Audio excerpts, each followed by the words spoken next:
હવે જ્યારે તમિલનાડુના રાજ્યપાલની જોરશોરથી ચર્ચાઓ ચાલી રહી છે ત્યારે અમારે તમને વર્ષ 2005ની એક એવી રાજકીય ઘટના વિશે જણાવવું છે જે કોઈ ફિલ્મી થ્રિલરથી ઓછી નથી. આ આખી રમત ઝારખંડમાં રમાઈ હતી.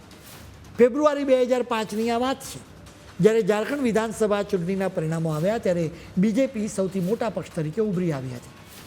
બીજેપી અને તેના સાથી પક્ષ જેડીયુ પાસે કુલ 36 બેઠકો હતી, જેની સામે યુપીએ ગઠબંધન પાસે માત્ર 27 બેઠકો જ હતી.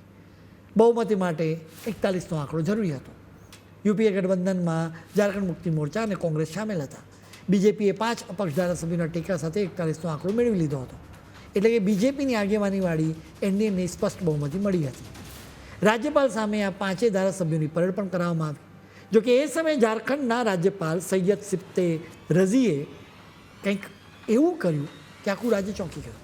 તેમણે બહુમતી ધરાવતા એનડીએને બદલે ઝારખંડ મુક્તિ મોરચાના સુપ્રીમો શિબુ સોરેનને સરકાર બનાવવા માટે આમંત્રણ પાઠવી દીધું. એટલું જ નહીં, શિબુ સોરેને મુખ્યમંત્રી અને સ્ટીફન મરાંડીને નાયબ મુખ્યમંત્રી તરીકે શપથપદ લેવડાવી દીધા.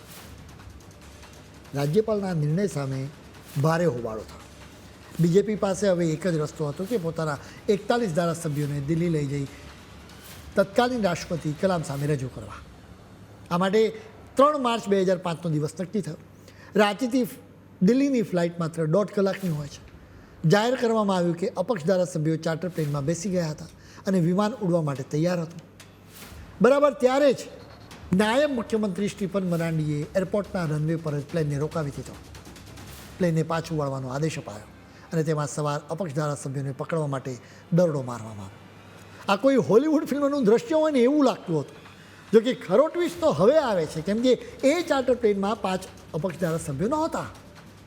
કોંગ્રેસ સરકાર જ્યારે એરપોર્ટ પર ધારાસભ્યોને શોધવામાં વ્યસ્ત હતી ત્યારે પેલા 5 અપક્ષ ધારાસભ્યો તો ક્યારના રાજ્યની સરહદ ઓળંગી ગયા હતા.